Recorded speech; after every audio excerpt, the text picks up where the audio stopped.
Hello, and welcome back to Introduction to Genetics and Evolution. Today we'll be starting to look at the process of species formation, which is also just called speciation.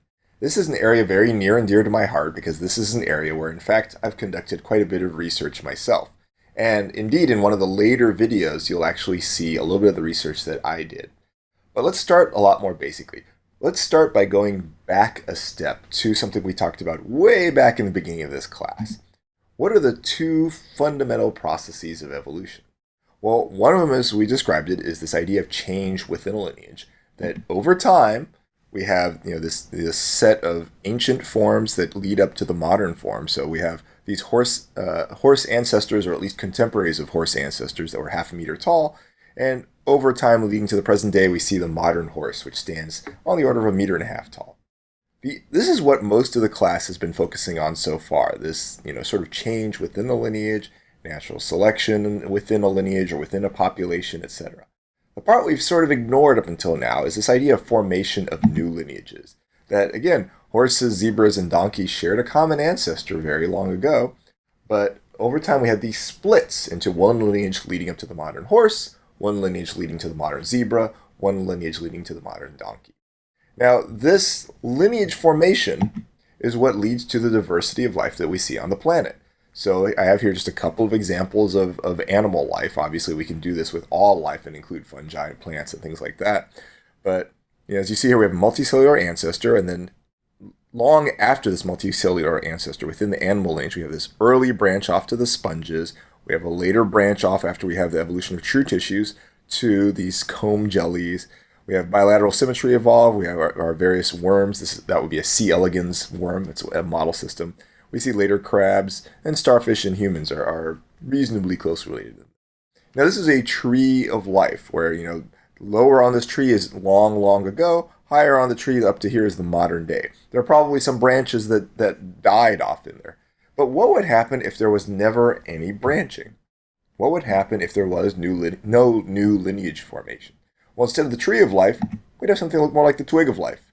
So you wouldn't have an instructor, you'd just have another comb jelly, just like all of you, just like all animals. That's not what we see, of course, at all. So what we have happening is we have to have these branches, but additionally, species have to form and make these new lineages without actually going back. So you don't see these intermediates between modern day forms. Now, again, we talked about this way back when we talked about evidence for evolution, that we don't expect these intermediates between modern day forms, that we don't expect a crocodile and a duck to get together and make a crocoduck. So that's just a ridiculous idea. Now, organisms overall exist in these discrete clusters. So we have groups that we can identify and say, this is an insect, this is a spider, this is a bird. So there are these very discrete clusters. Now, how do these discrete clusters form? That is the ultimate question. Now, Darwin actually only addressed this indirectly, where he considered species and genera to be just an extension of varieties of flowers or things like that. He didn't actually talk about the exact splits of species and what makes this one become different from that one and ultimately lead to these new forms, aside from just generalities talking about the importance of natural selection, which was certainly correct as well. But he just didn't get into some of the nitty-gritty that a lot of us like to do today. So in this set of lectures, not just in the current one, but the set of lectures, we'll look at why these clusters don't fuse, basically why don't we see intermediates. And then in subsequent videos, we'll look at how geography affects species formation and the genetic basis of species formation. How many genetic changes does it take to get a new species?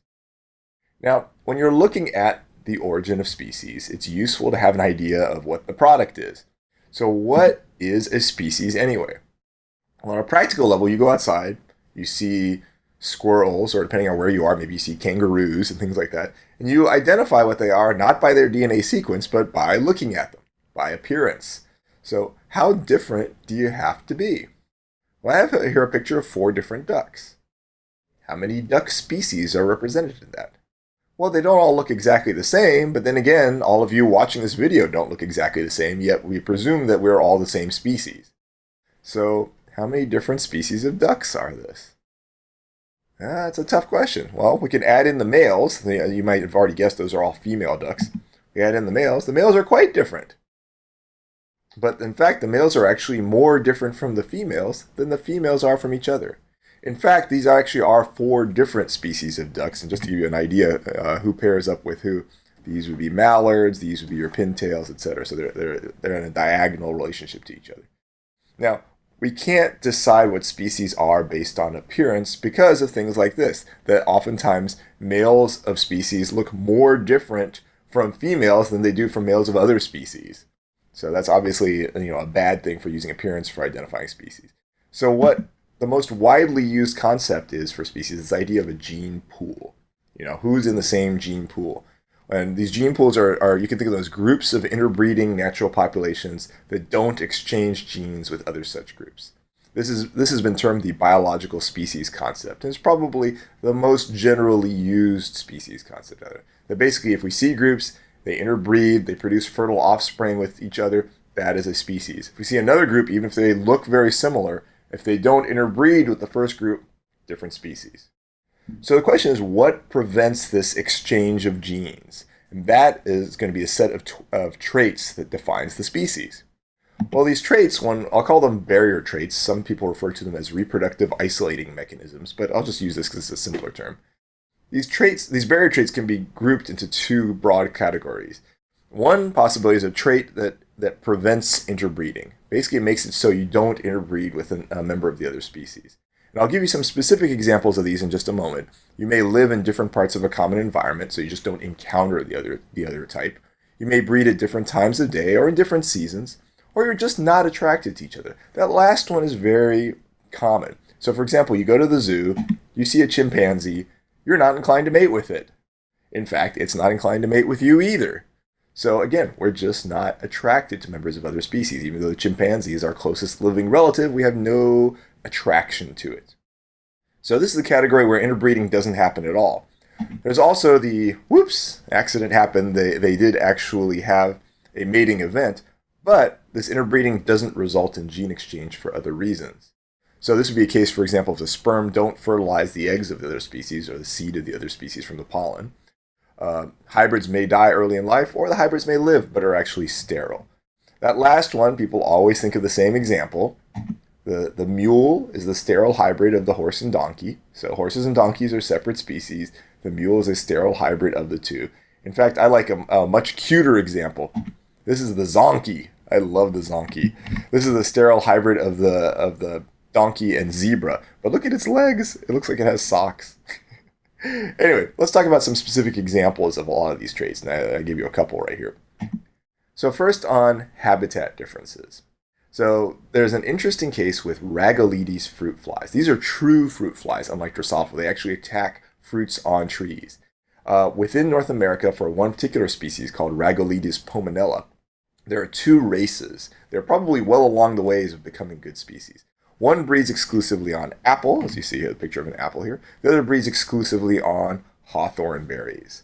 Now, interestingly, if you study them, they survive and reproduce much better if they breed on their own host than if you transplant them to the other host. They will live on the other host, but they just don't do as well. Thus, because of that, there are clear genetic differences between these races. So you may think, okay, big deal, so they specialize on these different forms. What's interesting about Rhagoletes pomonella is the apple race probably just formed within the last few hundred years. That if you go back before the 1600s, there were no apple trees in the US.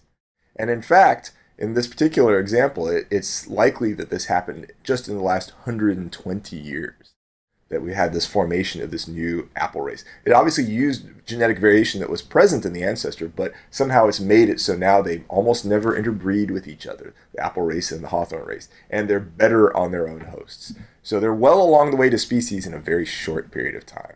That's very cool. Let's look at another one. I mentioned timing differences. A great example of this are periodical cicadas. So there are 2 very closely related species, Magicicada septendecim and Magicicada tricendecim. Some of these emerge, the tricendecim emerge every 13 years, the septendecim emerge every 17 years. Most of the time, though, they're just burrowing around underground, eating tree roots and things like that. And then at this point, every 13 years or every 17 years, they come up, they drop their exoskeleton and they start calling. Many of you have probably heard cicada calls. They can be very, very, very loud. As you can imagine, because of these differences in timing, they actually overlap very rarely. In fact, they only overlap on average once every 221 years. So there's a timing difference here that actually keeps these apart. Obviously, this is true for a lot of other species as well. You can think of various plants that only flower in the fall, various plants that only flower in the spring. And again, they don't encounter each other at the time of mating because of these timing differences. Let me show you a case of a pair of species that I work on. These are the North American fruit flies, Drosophila pseudobscura and Drosophila persimilis. These are North American. They're found together in various populations, and they look absolutely identical. That even under a really good scope, you cannot distinguish one from the other. The way a male courts a female is he'll come up beside her, he'll extend his wing, and he'll vibrate it. And it makes a very species-specific courtship song, which is thought to be part of the basis on which they distinguish. Now let me play for you. I have here on my iPad. I'll play for you what this song sounds like. First, I'll play for you a Drosophila pseudobscura. Play it for you again because it was very quick. And now I'll play for you a Drosophila persimilis. So those songs are quite different. They're very easy to tell apart. And that's just the series of sound pulses made by the male vibrating his wing. That is part of what it appears the female uses for distinguishing somebody as being an appropriate mate versus not. The females will reject males that sing the wrong song. Very cool, huh? So that's just mediating this idea of not attracted to each other. So these are the cases of not interbreeding. Let's talk about the cases of actual breeding but not producing fertile offspring. Great example of this is fertilization specificity. So we have here a picture of the pink abalone and the red abalone. These are ones that release their gametes out into the ocean. The gametes encounter each other, but in fact, the sperm from one type will only fertilize the eggs of the same type. And in fact, in this particular case, molecular genetic studies have identified some of the actual proteins on the sperm and egg that mediate this species-specific interaction. So that's extremely cool. Many of you can think of other examples of this. If you think of in the context of just gametes being spewed out there indiscriminately, common thing of that is, of course, pollen. Many of you have allergies like I do. You can imagine that a lot of trees are spewing out their pollen at the same time, and they're not fertilizing just whatever they hit. They're only fertilizing the seeds of the same species. There's an interesting example where hybrids are sick or dead. So if you look at the intertidal copepods, these are ones that are found there's one population in Northern California and a separate group in Southern California. If you actually interbreed them, which you can, the hybrids are okay, but they're kind of sickly. And in that particular case, this sort of sickliness, this inviability, is associated with defects in getting energy. The mitochondrial electron transport system pieces from one and pieces from the other just don't work well together. And this is another case where some of the specific genes are actually known. So these are cases where we can actually identify what is making this intertidal copepod a different species or type than this other copepod. And finally, as I mentioned, hybrid sterility. I already showed you the example of the zonky, the sterile hybrid of the zebra father and donkey mother. These are found in South Africa, and they're typically sterile, especially the males. We'll come back to this idea of why males in particular tend to be sterile in a later video. The other one here on the left is the liger. That's the hybrid of a lion father and tiger mother. These probably don't actually happen in nature, but you sometimes see them in circuses or something like that. These ligers are huge. They're really, really big. But again, the males are typically sterile.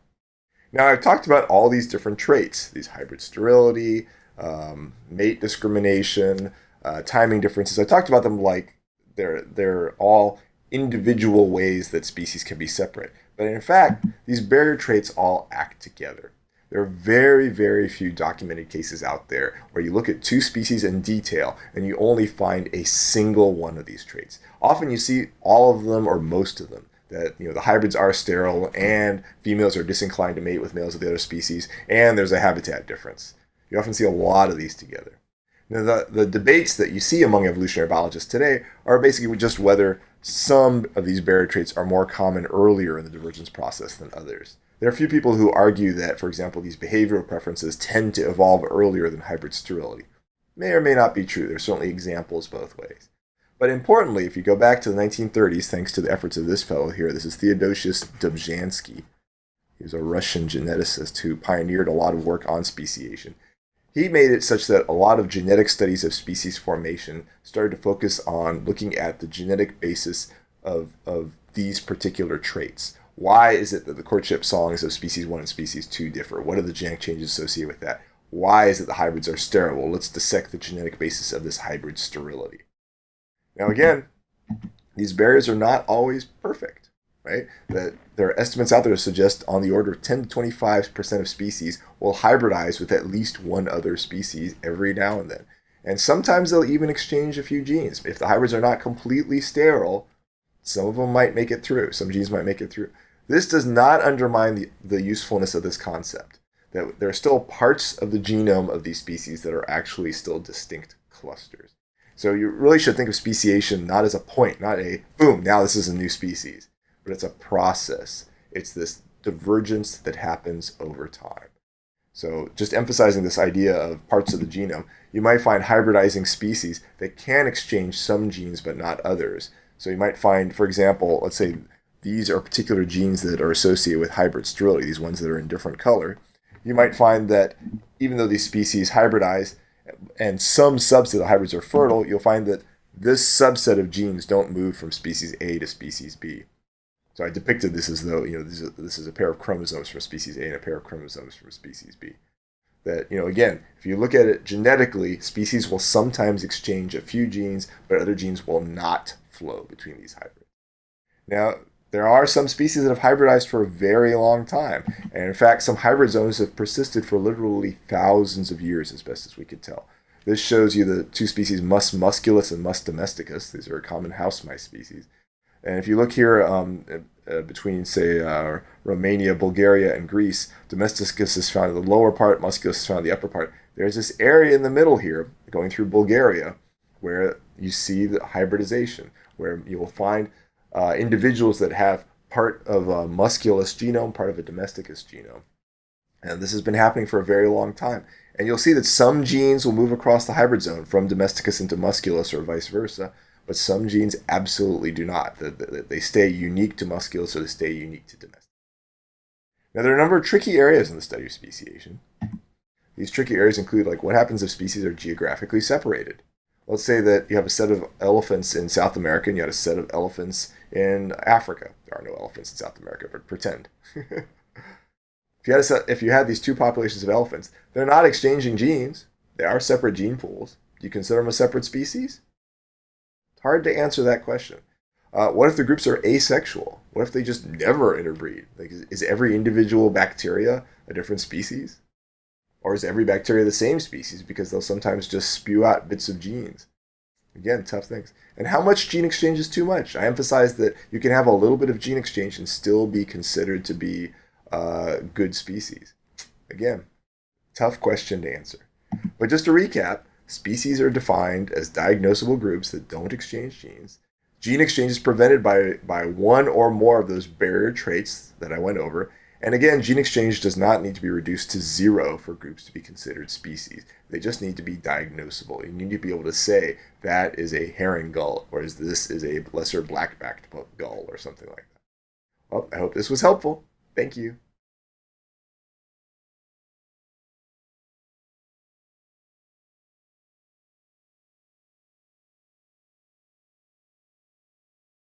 Hello, and welcome back to Introduction to Genetics and Evolution.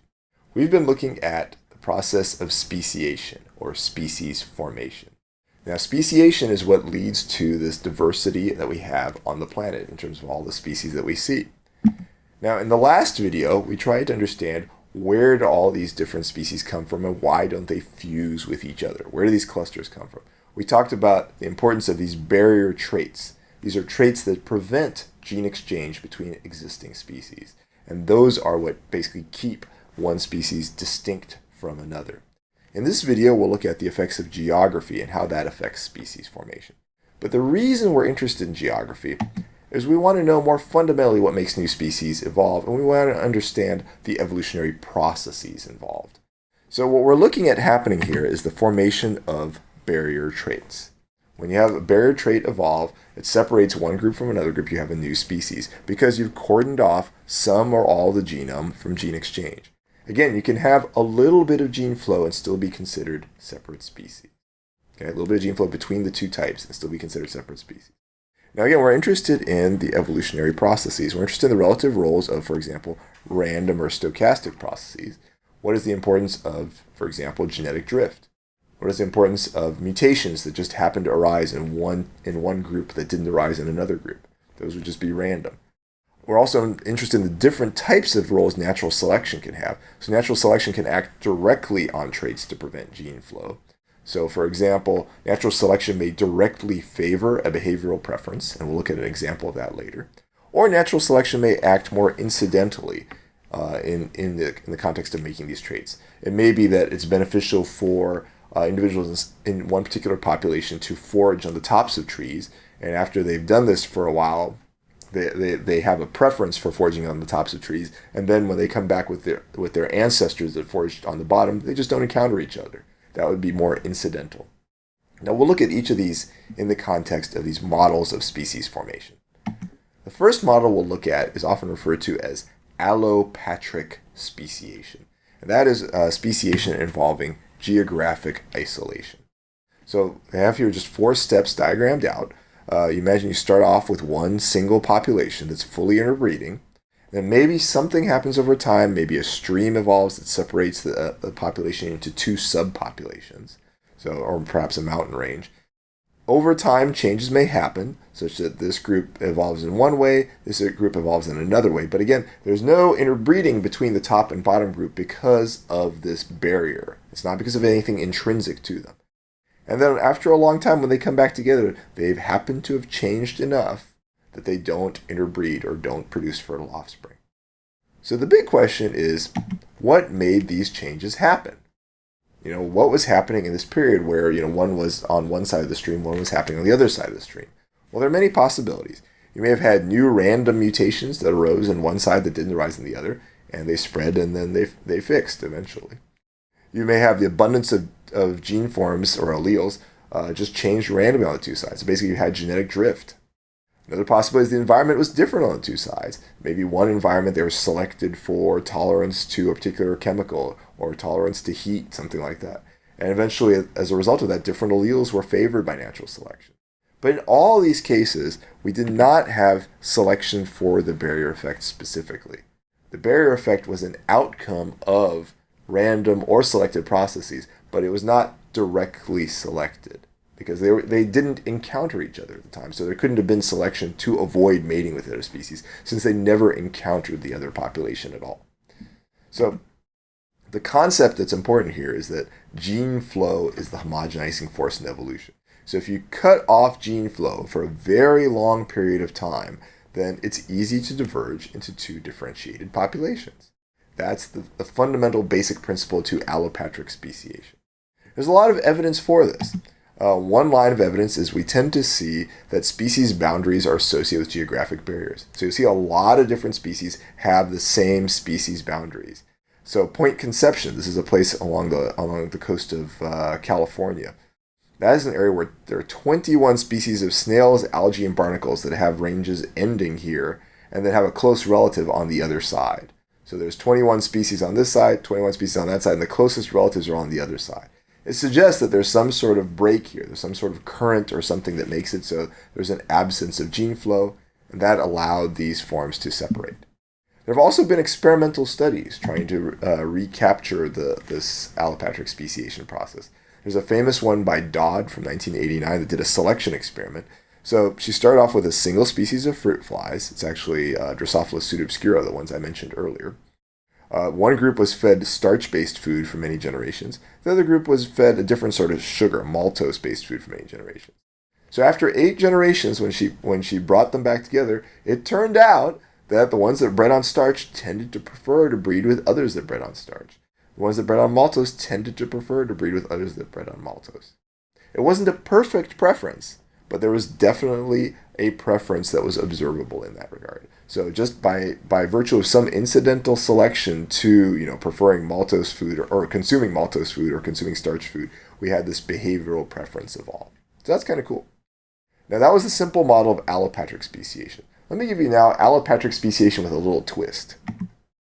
This is the case where we have geographic isolation, but you actually regain contact before speciation is complete. Okay? In this case, again, you're starting off with one population, just like before.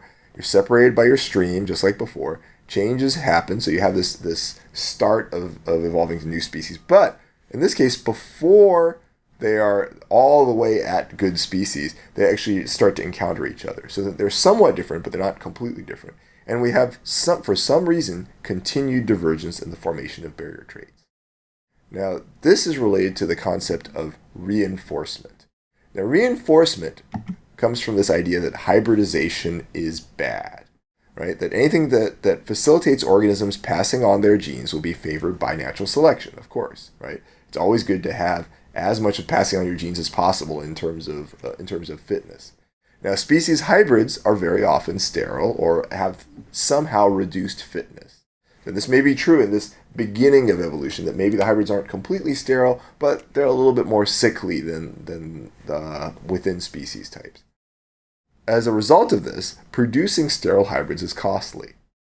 Okay? That, if the hybrids are sterile, then producing them is costly because you're not passing on your genes any further, and you're wasting gametes and parental efforts in producing these. If hybridization is bad, then we predict that alleles that prevent or reduce mating with the other species will be favored by natural selection because they will reduce this bad hybridization.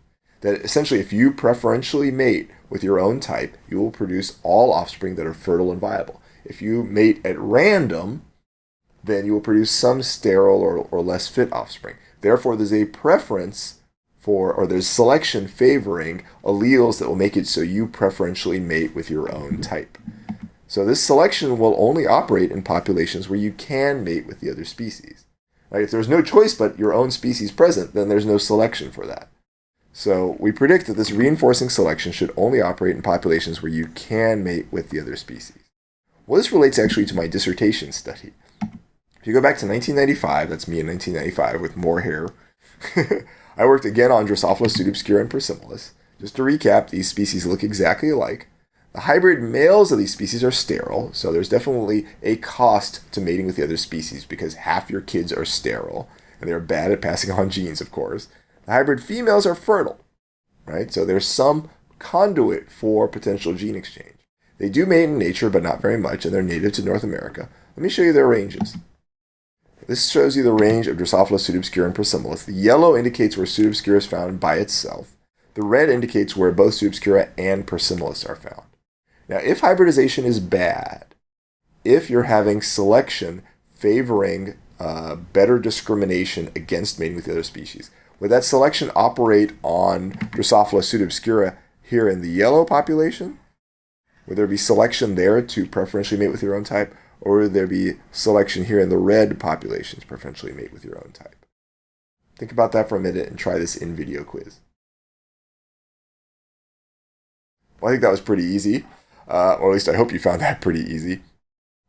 The basic question here is, where is there going to be selection to preferentially mate with your own type? What happens is I brought flies from these populations back to the lab, and what I found is that when we looked at Drosophila pseudoobscura from yellow, they showed very low discrimination. They would mate with Persimolis pretty easily.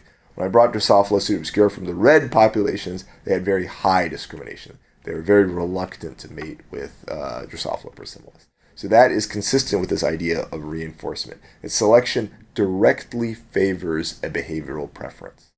And this is just one example. There's actually evidence from a lot of other species as well, that if you look at these species, these are flycatchers from the genus Physedula. There's differences in sexually preferred characters in areas where the species overlap versus where they're found alone. That if you look at Physedula hypoleuca and Physedula albicollis, they basically look very similar in populations where each one is found by itself.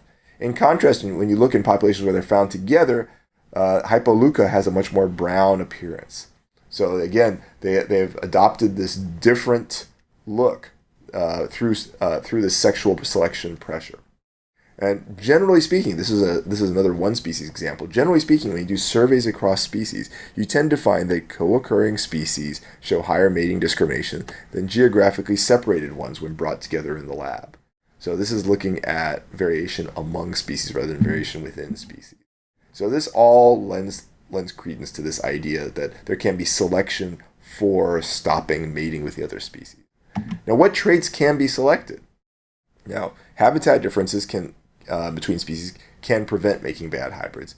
Timing differences between species can prevent making bad hybrids. Mate preference differences between species can prevent making bad hybrids. But let me ask you this. Can you have selection for hybrid sterility? Well, think about that for just a second. Does that actually prevent you from making bad hybrids? Well, I hope that was a pretty easy question for you.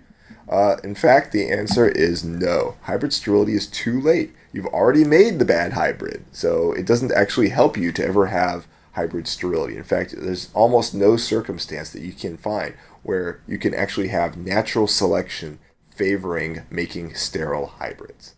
Okay? Whereas you can have natural selection favoring all those things that prevent interbreeding.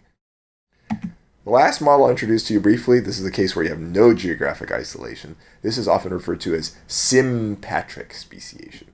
So you start with one population, no stream or anything, but you just have partitioning into distinct types. Interbreeding is reduced and they continue to form and eventually become separate species.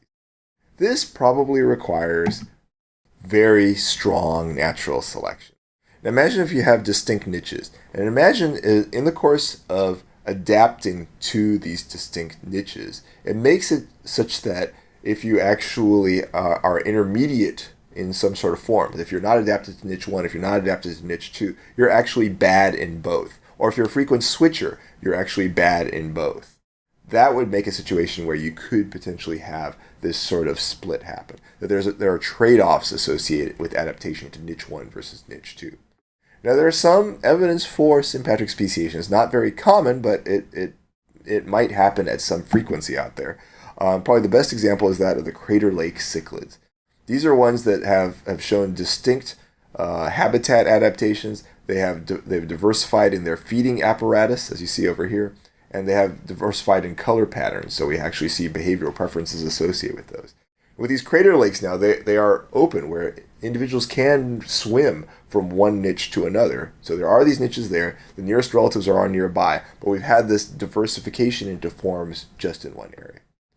Now, there's probably not a single answer out there. There's probably diversity of answers to these, but looking at the things I raised, you can have natural selection incidentally cause new species.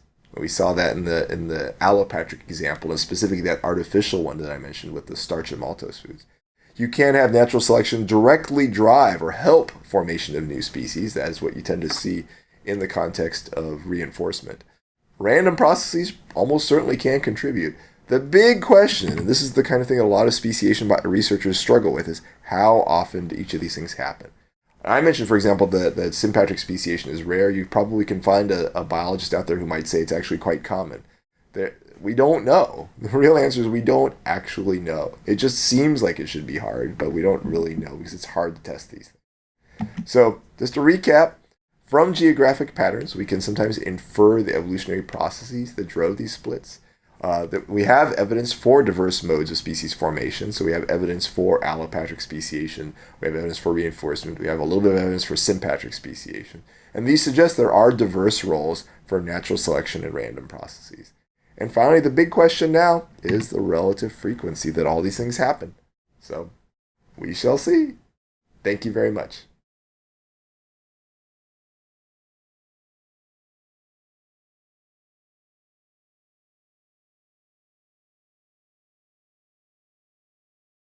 Hello, and welcome back to Introduction to Genetics and Evolution. We've been talking about the process of species formation, or speciation. This, again, is what leads to the biodiversity that we have on the planet.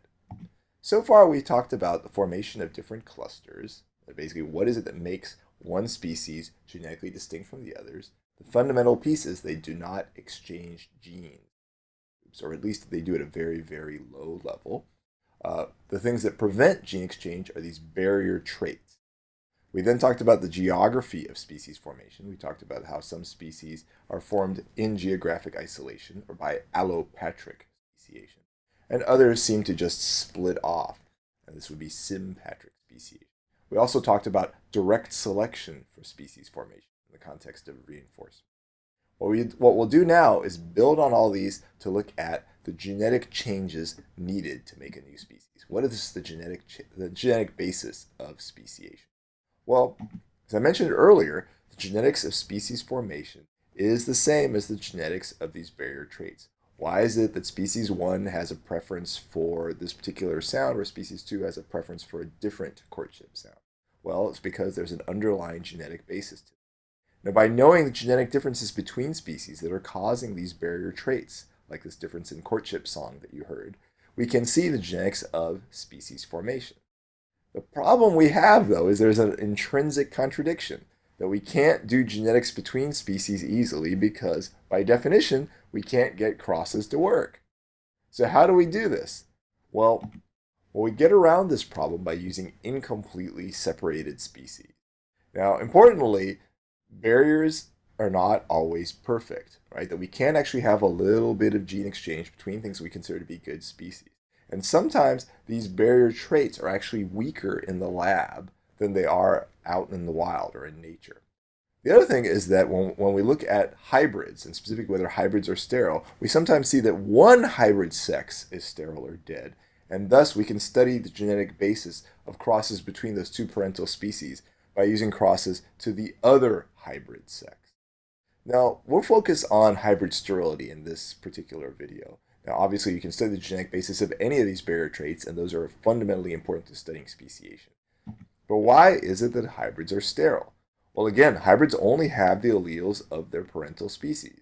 So, a mule only has one chromosomal complement from horse and one chromosomal complement from donkey. Given that was fine in horse and given that was fine in donkey, why is it when put together, they don't work? Well, this is the question. No gene functions to cause sterility. There's no sterility gene in that the normal function of this gene is to cause sterility. Obviously, if the gene's function was to cause sterility, then the species wouldn't exist. But it's more likely what's happening is we're having disruptions of a normal function, specifically in hybrids, and that's why we see hybrid sterility.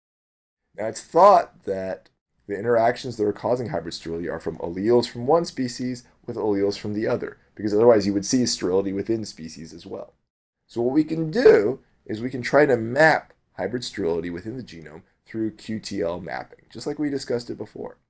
It's a little bit of a tricky trait because it's something that you should only find with this interaction between some genetic material from species 1 and some genetic material from species 2. Okay? So it's a little bit funny in that regard. Now, one important thing to consider here is that single gene speciation is probably not the answer, or at least not very common. Now, imagine you have a situation where the heterozygotes are sterile. So let's start an ancestral population where everybody's big A, big A.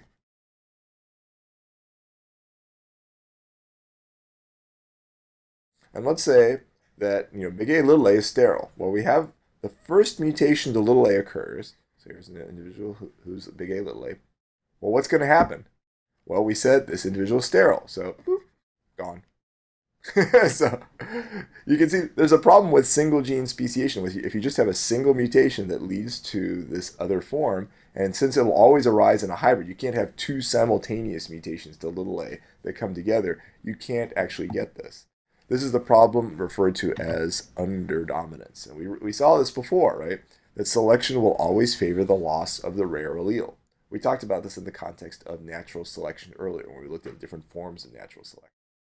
So the workaround for this is to look at epistasis, or interactions between two or more loci. So let's imagine that the big A allele interacts with the big B allele to cause hybrid sterility. Well, in the ancestor, you have neither. You have little a, little b, little b. Everybody's happy. Okay? And let's say in one species, you have a change to big A. This is still okay because, again, big A only interacts with big B to cause sterility, so this species is fine. In this other species, you have a mutation to big B that then spreads. So again, everybody here is little a, big B, big B. Again, everybody's fine. What happens in the hybrid? Well, in the hybrid, you bring together the big A with the big B, and therefore you have hybrid sterility. Now, you might think, well, why does this happen? Well, you can think of it as two components of a sperm tail that just don't fit together, just as an example. So this model for hybrid sterility has been referred to as the Dobzhansky-Muller model because it was introduced by the two of them.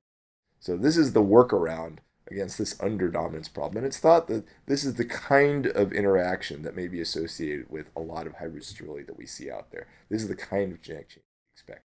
Now, one big observation that has come in looking at species hybrids in general and looking at whether or not the hybrids are stale or not is that when one hybrid sex, if just one of the two hybrid sexes is sterile or inviable, it tends to be the XY sex. Now, notice I say the XY sex. So in mammals, that would be the males. In fruit flies, that would also be the males. In birds and butterflies, XY, or there they call them ZW, the heterogametic sex, is actually the females. And there you tend to see that the females are the ones that are sterile if one hybrid sex is. This has been referred to as Haldane's rule because it was identified first by JBS Haldane. And in fact, it's one of the most consistent rules in evolutionary biology that very, very often, and only with very few exceptions, if one hybrid sex is sterile or inviolable, it's almost always the XY sex. Now, although this pattern has been known for nearly 100 years, the explanation was only deciphered within the past 20 years. And there's two parts to it. First, as you would imagine, of course, sex chromosomes must play a role in this because there has to be something associated with the XY part. But the other aspect is combining it with the Dobzhansky-Muller model that we saw. There's two locus epistasis involving at least one gene on the X chromosome and one gene on an autosome. The X chromosomal one is often recessive as well. That this interaction seems to be what's associated with hybrid sterility. And when you put it together, that fully explains why the XY sex would tend to be sterile, right? So I'm not going to go into that in detail, but I just want to introduce that to you. Now, where this has been identified is through the workhorses of genetics. These are Drosophila fruit flies. There are tons and tons of species out there, including many recently diverged species. We have genome sequences for them. They're very easy to rear and cross. And as a result of that, there have been extensive studies of the genetic basis of hybrid sterility among Drosophila species, such as between Drosophila simulans and Seychellia, between Drosophila pseudoobscura and persimilis, between a lot of these Drosophila species, because they're so easy to work with. Now, in doing this, one of the conclusions is that there's extensive evidence for natural selection involved in the genes that are associated with hybrid male sterility in Drosophila. And when we look at the underlying genes that are causing hybrid sterility or hybrid inviability, and we apply tests of selection, as you've seen, the McDonald-Kreitman test that we discussed earlier, we see a strong signature of directional or positive selection in there. So when we look again at this ratio of non-synonymous to synonymous within versus between species, we see the ratio is much higher between species than it is within species. And that's indicative of this directional positive selection.